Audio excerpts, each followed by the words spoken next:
Hey everyone, and welcome back to the Cash Blob YouTube channel, the place where we take complicated financial terms and break them down as simply as possible. Today, we're diving into a massive piece of proposed legislation that's being unofficially called the One Big Beautiful Bill. It's packed with major tax changes, financial reforms, and policy shifts that could affect nearly every American. Whether you're working, raising a family, running a small business, or planning for retirement. We've divided this video into 10 clear sections, which you'll see listed on screen throughout. Each one highlights a core theme of the bill. Section 1. Permanent Tax Cuts and Individual Relief. The 2017 Tax Cuts and Jobs Act reduced federal income tax rates for most people. But that was temporary, and the cuts were scheduled to expire in 2026. This bill changes that. It locks in those lower tax rates permanently, keeping the brackets at their current levels, so most Americans won't face a sudden tax hike. The standard deduction, which nearly doubled under the 2017 law, is also staying high. For example, a single filer in 2026 would keep a $16,300 standard deduction instead of seeing it drop to about $8,300. From 2025 through 2028, there's even a temporary bonus, an extra $1,000 for single filers and $2,000 for couples. The personal exemption, which used to allow you to deduct a set amount per person in your household, was eliminated in 2017 and was set to return. But this bill repeals it permanently on the logic that the expanded standard deduction and other credits have made it mostly redundant. Speaking of credits, the child tax credit stays at $2,000 per child instead of dropping back to $1,000. And for 2025 to 2028, it temporarily increases to $2,500 per child. After that, it returns to $2,000 and will rise gradually with inflation. However, to claim the credit, parents now need to provide a valid work-eligible Social Security number, not just for the child, but for themselves as well. That change could affect mixed-status households who previously qualified under ITINs. For self-employed individuals, freelancers, and small business owners, the 20% qualified business income deduction doesn't expire. It's made permanent and even increases to 23% after 2025. Some technical rules are also cleaned up to prevent high phase-out tax rates that disproportionately affected middle-income business owners. The estate tax threshold is also preserved.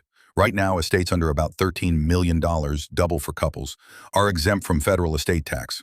This bill raises that threshold to $15 million per person starting in 2026 and indexes it to inflation, so only the wealthiest households would ever be affected.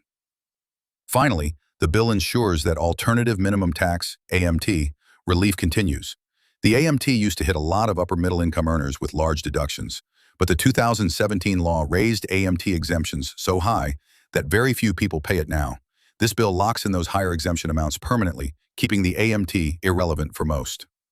Section 2. New Worker Tax Breaks, 2025-2028. This section introduces several temporary but meaningful tax perks for workers, especially those in tip jobs, hourly roles, or with middle incomes. First, if you earn tips, the bill allows you to deduct them from your taxable income between 2025 and 2028.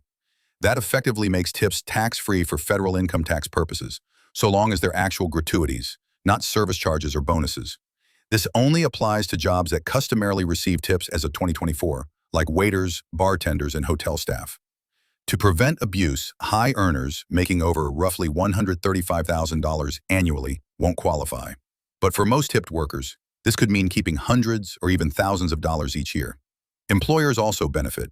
The current tip-related tax credit, which only applies to food and beverage businesses, is expanded to include beauty service industries, like hair salons and nail shops. There's also a new tax break for overtime pay, specifically the premium portion of overtime wages, that is, the extra half-time you earn for working more than 40 hours a week, can be deducted from your income. Like the tip deduction, this is only for middle-income earners and applies from 2025 through 2028.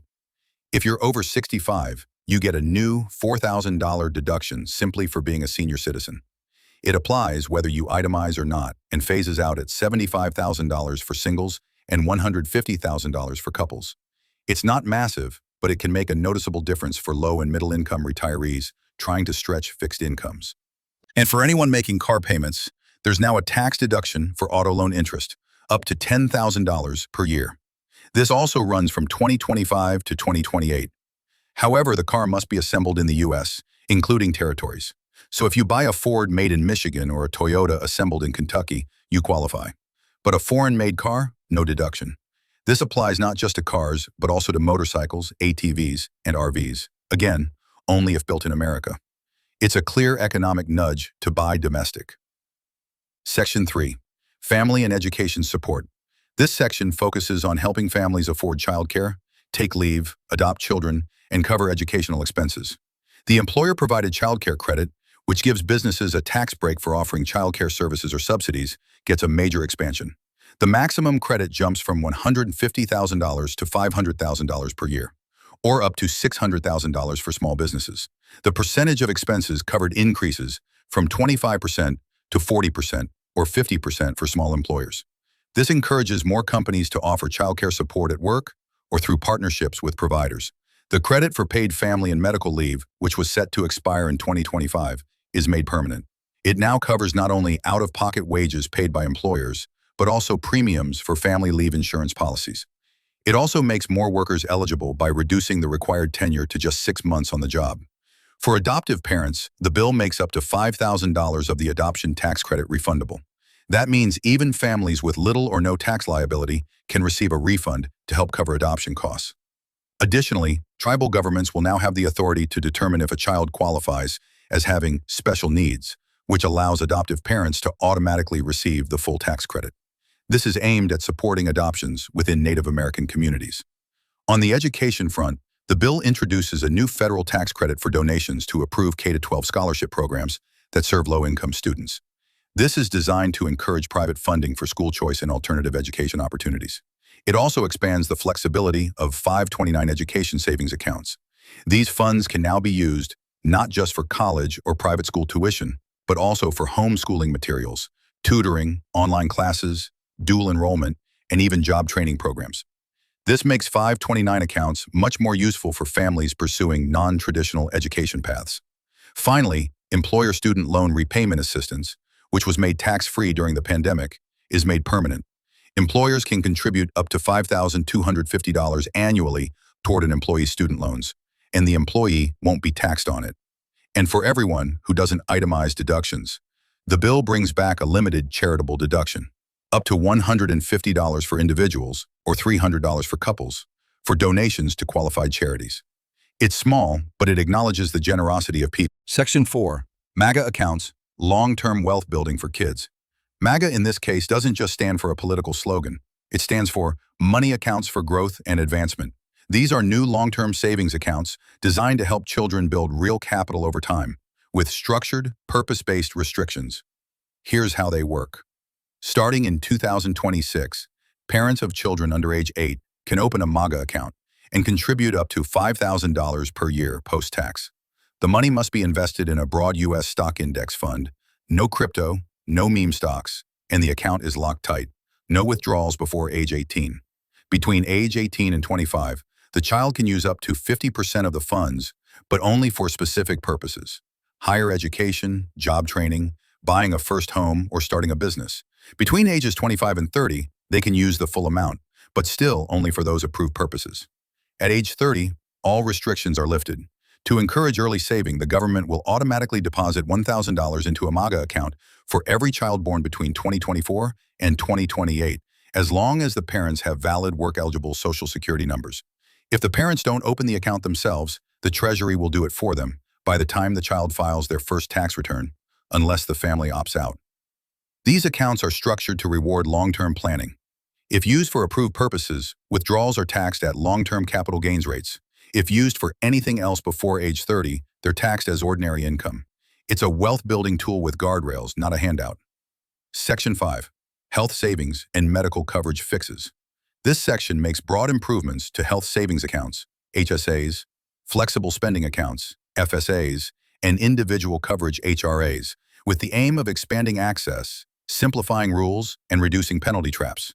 First, HSA contribution limits are increased, doubled in fact, for individuals and families under certain income thresholds. If your income is under $75,000 single or $150,000 joint, you can contribute up to $8,600 individually or $17,100 as a family. These limits phase out above $100,000 and $200,000 respectively. Several eligibility rules are also modernized. If you're enrolled in Medicare Part A but still working, you'll now be able to continue contributing to your HSA, which was previously prohibited. This is especially helpful for older Americans who keep working past age 65 and want to keep building savings. There are several other fixes worth mentioning. Employers can now roll over unused FSA balances into an HSA when an employee switches plans. Medical expenses incurred up to 60 days before opening an HSA are now reimbursable. Spouses over 55 can make their catch-up HSA contributions into a single account, streamlining family contributions. If your spouse has an FSA, that no longer disqualifies you from contributing to your own HSA.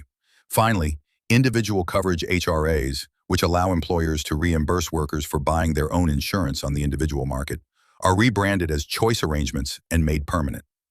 Employers who offer these can now let workers cover premium gaps via pre-tax payroll deductions. Small businesses offering choice get a tax credit worth $100 per worker per month in the first year and $50 in the second. Section 6. Rural Healthcare Access. This section targets a major crisis, the collapse of emergency medical services in rural America. Under current law, only hospitals that were still open in 2020 can convert into rural emergency hospitals, REHs, and access enhanced Medicare funding. This bill expands eligibility to include rural hospitals that closed between 2014 and 2020, allowing them to reopen under this special designation. These REHs aren't full-service hospitals. They offer emergency care, some outpatient services, and stabilization. But for many rural counties, even that would be a major improvement over the current situation. To qualify, the reopening hospital still has to meet distance requirements and other compliance rules. But if it does, it becomes eligible for steady Medicare reimbursement, equipment grants, and operational funding that could make reopening financially sustainable. This provision won't solve the entire rural healthcare problem, but it's a deliberate move to bring 24/7 emergency access back to areas that haven't had it for years. Parts 7, 8, and 9, covering business incentives, energy policy, and cultural tax reforms, will be uploaded soon. Subscribe so you don't miss the next breakdown.